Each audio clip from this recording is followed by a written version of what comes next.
Fauji Talks, an IESECCI initiative which promises to get inspiring stories and brilliant speakers on board each episode.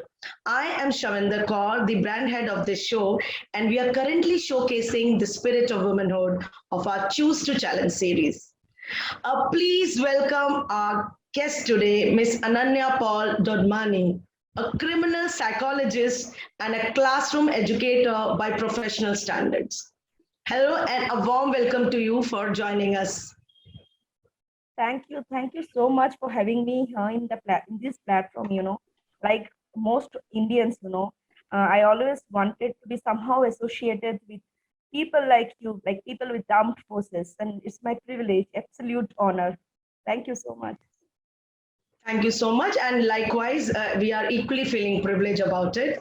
So, before we start our conversation, I want my viewers to know more about our speaker today. Well, she has been working with the indigenous communities for over 20 years now.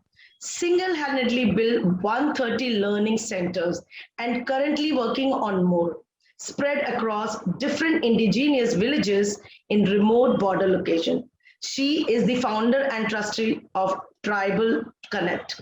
All right, that's so great to read about your achievements, and I personally feel tribal community is something very different. I'll not use the word different. It is they are class apart. They live with those many resources which a common person is living with a maximum amount of luxury around. So obviously my first question to you is, tell us more about yourself and what made you to voice out the indigenous issues. To start with, I'm born and brought up in a very small tribal town. Like I'm born and brought up in Assam, in a tribal town called Lamding. So most of my neighbors, friends in school, teachers, they used to be basically from the tribal community, more or less. So, that urge to understand their culture, because both my parents used to go out to work. And most of the time after school in the 90s, as you know, we didn't have too much of, we didn't have internet, we didn't have uh, too much of, exposure in terms of televisions or computers and all of those. So the only thing that I could recollect from my childhood days is like, playing with my friends who were tribals, talking to my neighbors who were tribals, and understanding their way of life, their stories, which always fascinated me. I always felt a kind of pull towards their community, pull towards a culture which was so unique and yet diverse in their own fields. It's like something is like a treasure box where you go on hunting the treasure and keep finding beautiful things as you go by.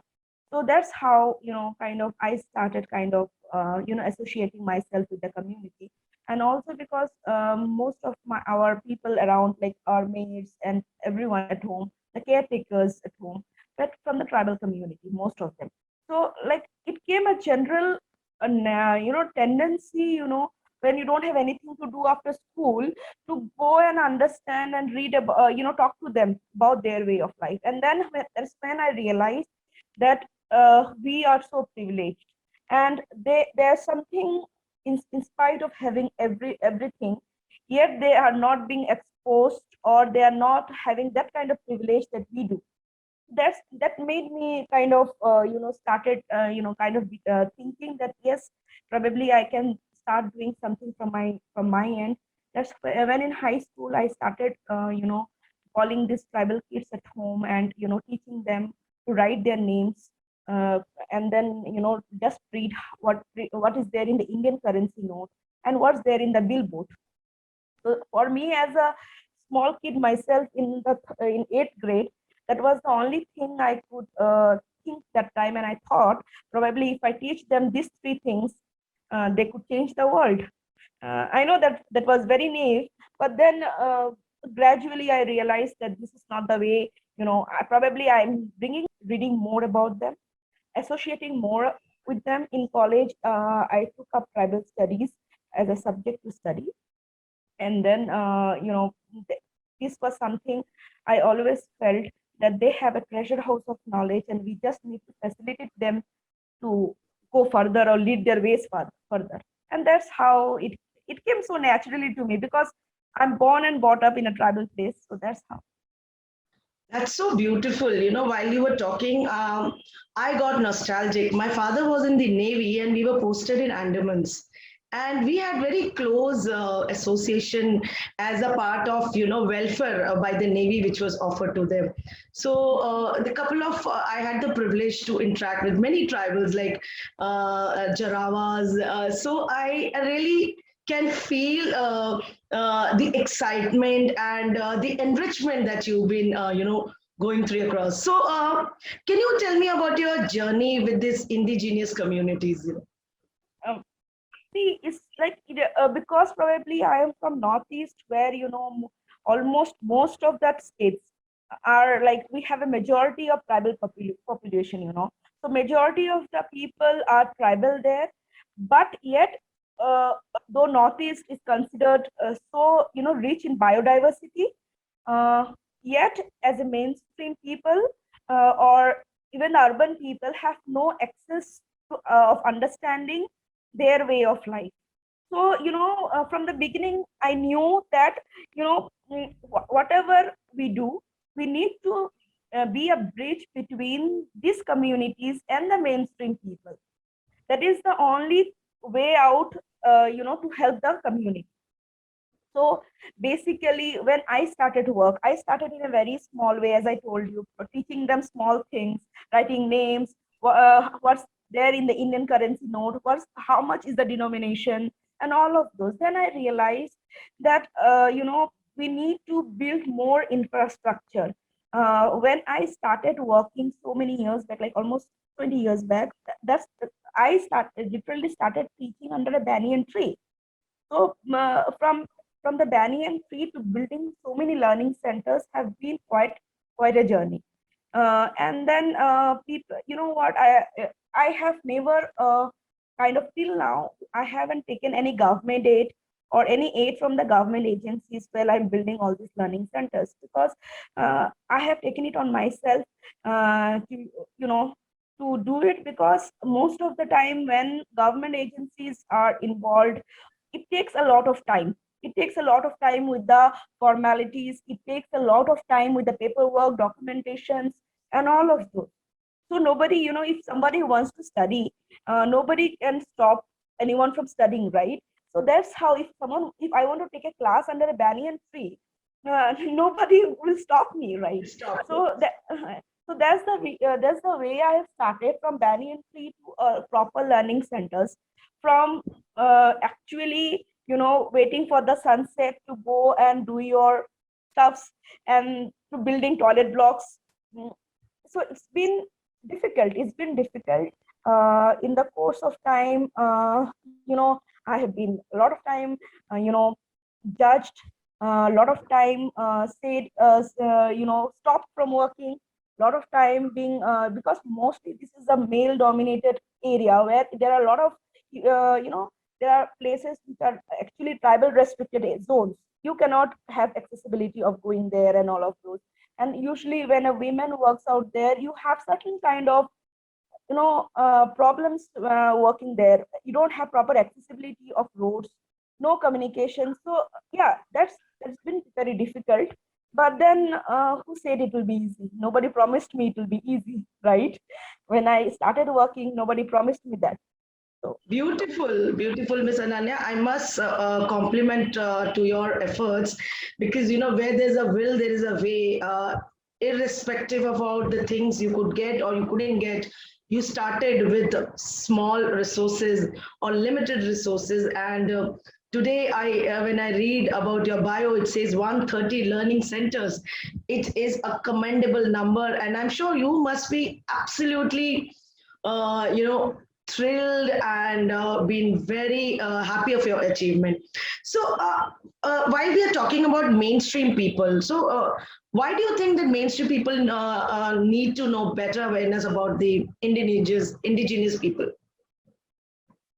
see, indigenous people have a world of their own, right? they have their world, they have their own way of living, their own way of treating diseases, their own way of uh, getting married, wedding cultures, their unique way of connecting to each other.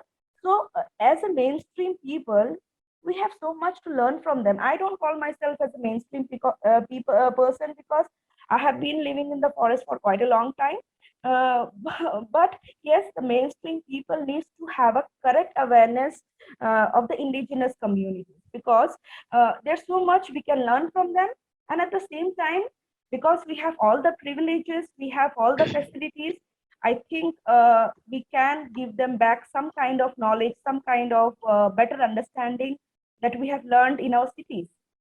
Though I believe that the the learning process is probably more when we take it from them, because when we are striving for sustainability, when we are striving for eco diversity, when we are speaking about making the world a calmer place to live in, I think it is a lot many things that we should learn from the indigenous communities.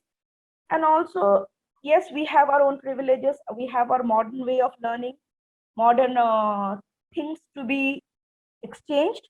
So yes, the mainstream people definitely needs to be a bridge where they facilitate these people to have an amalgamation of both the culture, both the worlds. And it has been long, but we cannot deny that they are living in a parallel world which most of mainstream people doesn't know anything about. Uh, they don't. I mean, I see in different platforms in social media many people wearing tribal jewelry, tribal clothes, and flaunting it. Yet they don't know from where does it come, or who needs to be actually acknowledged for the jewelry or for the attire they are wearing and they're flaunting in the social media. So sometimes I think we need to take a time out probably and understand, or at least if we can't reach up to them, we can read about them in books, we can read about them through different forms and understand them better. Yes. Absolutely, very rightly said. Most of our fashion designers are inspired with a lot of the tribal, work and the jewelry. So it's very important for the mainstream people to know their contribution in actually in the economical way as well. I mean, they contribute so much to our economical way of the nation. Ananya, you've already spoken about the challenges. So, any particular incident you remember that as a women tribal right activist you had to face while at work?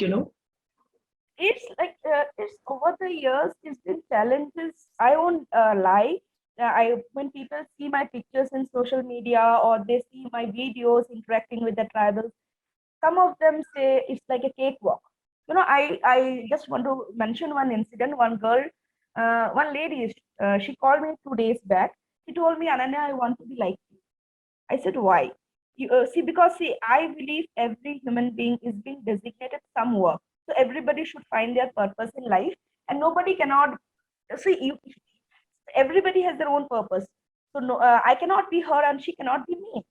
But she said, because I see you going around such thick forest, I see you interacting with the tribals, and I feel so fascinated by it that I want to be a tribal rights activist.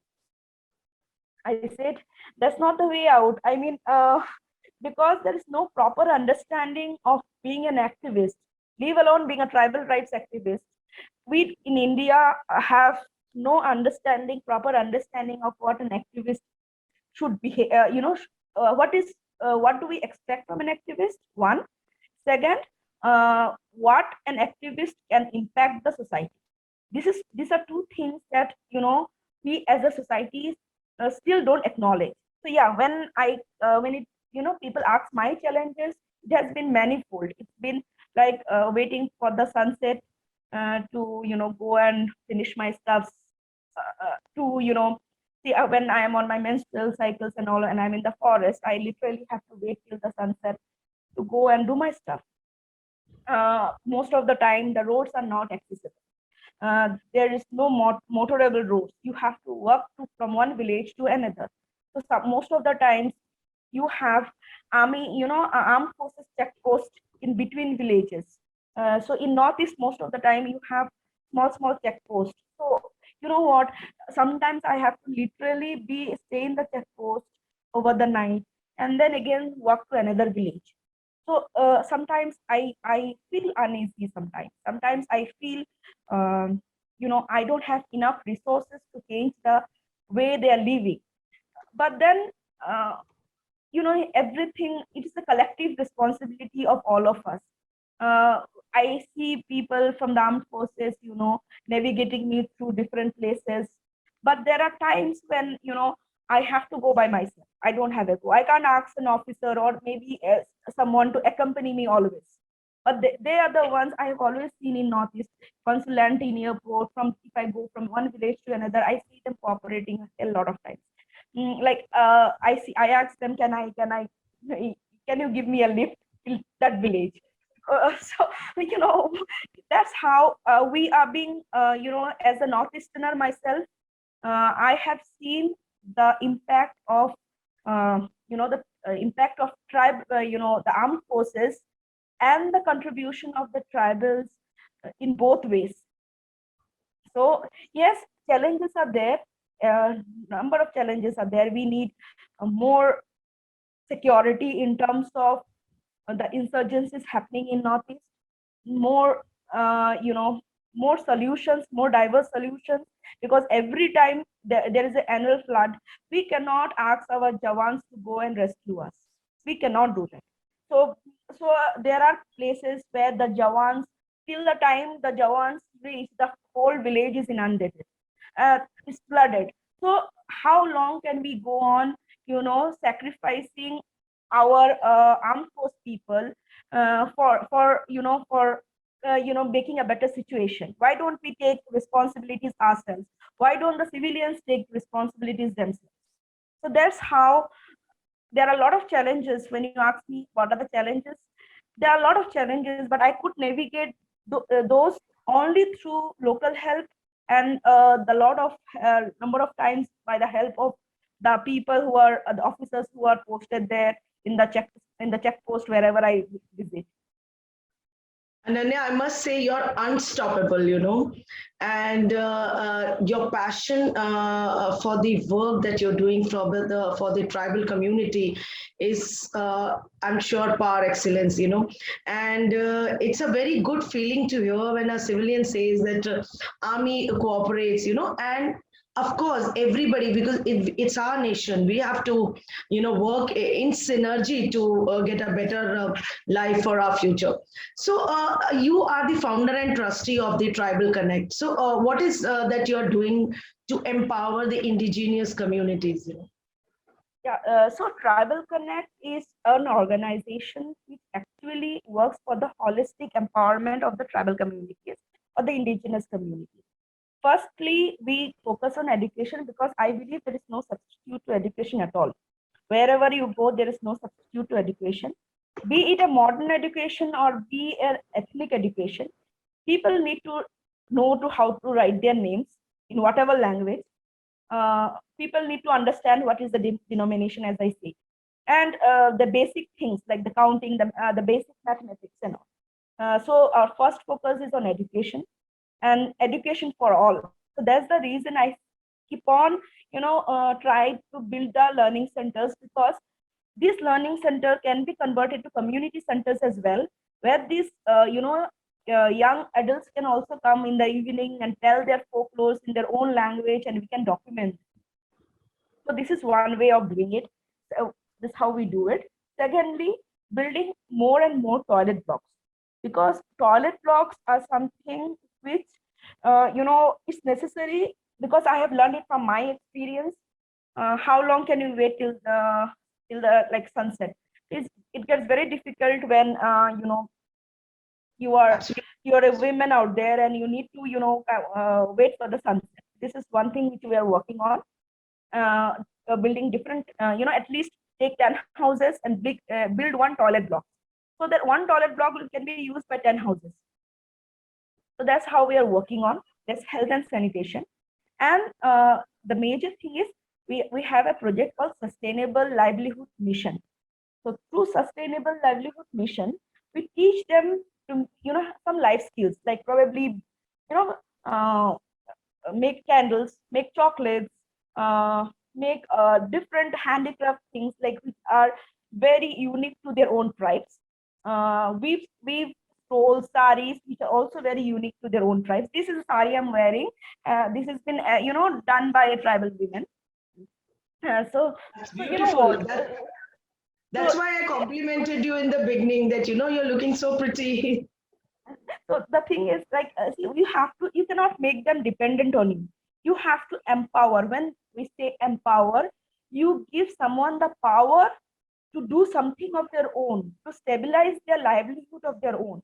I cannot stay in one village for a longer time because I have to go from one forest to another. I have to go from one village to another. So what we do is choose one person who is responsible enough to take care of the education center, like the learning center, take care of the weaving, take care of the handicrafts they are making and everything. And then, they could get back to Tribal Connect and we try and market this. Or if they can market it themselves, that is wonderful. But because of Corona and all, it has been a little difficult because of the protocols. But I must say, during the first wave in February, we have made almost 20,000 masks to be distributed absolutely free to all tribal villages. When the mainstream people in the first wave were not even aware of masks, we started preparing masks and distributing in different parts of northeastern India, different villages, and I could see the awareness. I don't have to go to each village to tell them what is the what if the virus comes to the village.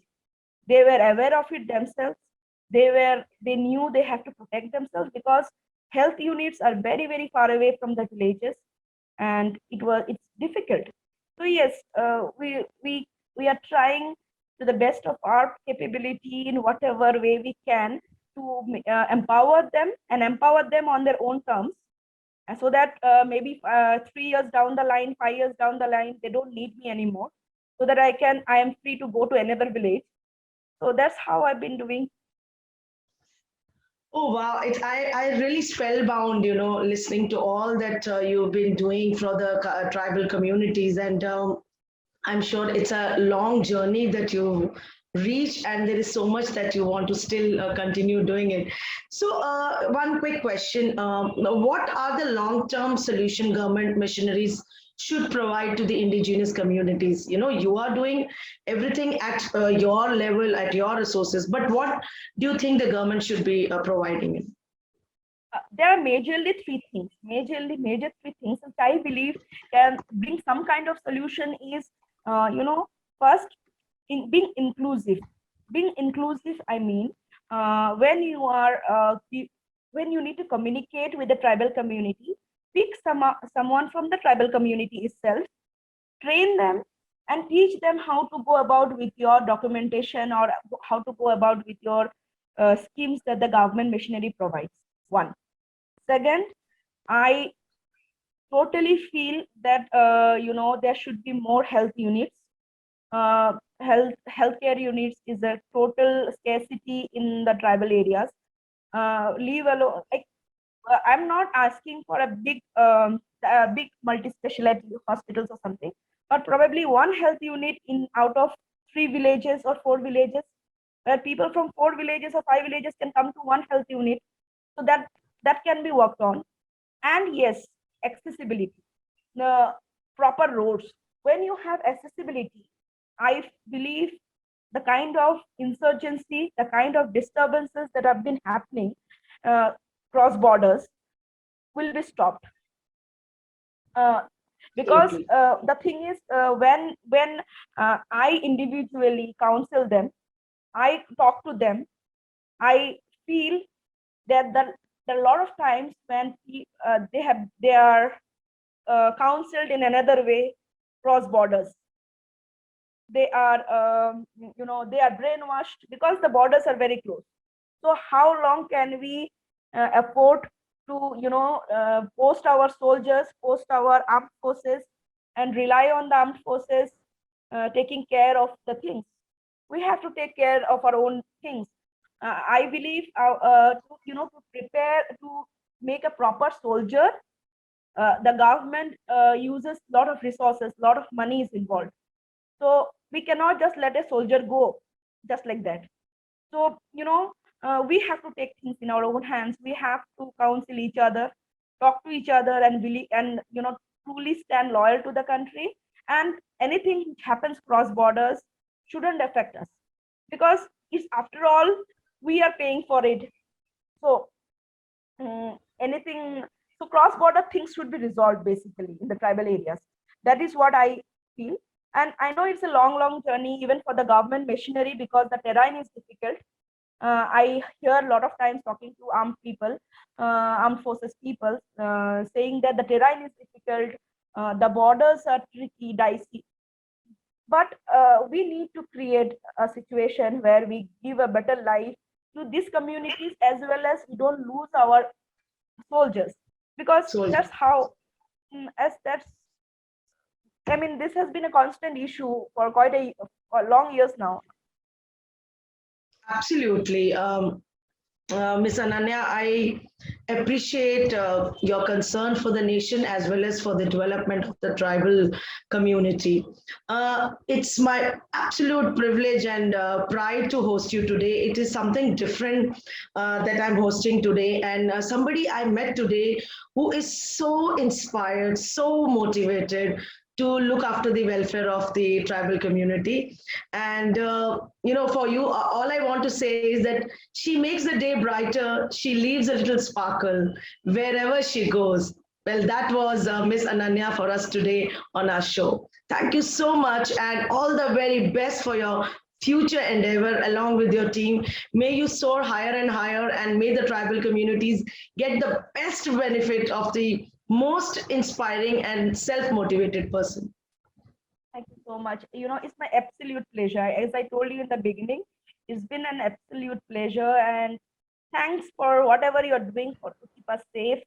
I'm forever indebted for, I have seen it personally myself, how the armed forces keeps on, supporting things I do in Northeast. So an absolute heartfelt thanks. Thank you so much for having me. Thank you so much. Thank you. Thank you once again for being a part of this Women's Special Series, Choose to Challenge. So if you wish to share your inspiring stories, please contact me at shavi@efaujitalks.com. I thank all our viewers. Please like, share, and subscribe to our channel, Efauji Talks. And do not forget to put your comments in today's interview hosted for Miss Ananya. For more interesting stories, please stay tuned. Till then, stay safe. Jai Hind.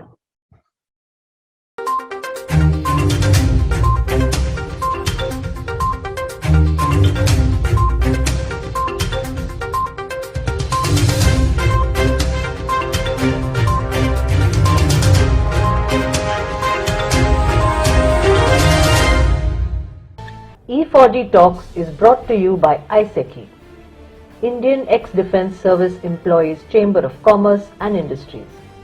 Thanks to its vast veteran network and global and pan-India associates, IESECCI can carry out various commerce facilitations and CSR projects across India and the world. Some of IESECCI's core capability areas are Skill India, Atmanirbhar Bharat, Digital India, any ex-serviceman welfare or job program, Swachh Bharat Abhiyan related projects, telemedicine and healthcare training and job scheme, Save Water scheme, defense industry SME, MSME cluster and hub development, maritime training and inland water training with job facilitation, Canada study, job and permanent residency opportunity, e-commerce, Andaman and Nicobar commerce opportunities. IESECCI's global reach includes countries like Indonesia, Slovakia, Canada, Nepal, Singapore, Rwanda, USA, UK. Above all, It is IESECCI's effort to create a veterans brand, made by the veterans, for the veterans and made up of the veterans. Every Indian's support is invaluable in this journey. IESECCI is a registered society for ex-servicemen's welfare and envisions that every veteran should be a part of India's economic growth story. It is the aim of IESECCI to create an enabling commerce platform that will empower and synergize the veterans' talent pool. This is possible only with the support of entrepreneurs, businesses and consultants from civil society. All proceeds, if any, are utilized for the welfare of ex-servicemen and for public charity.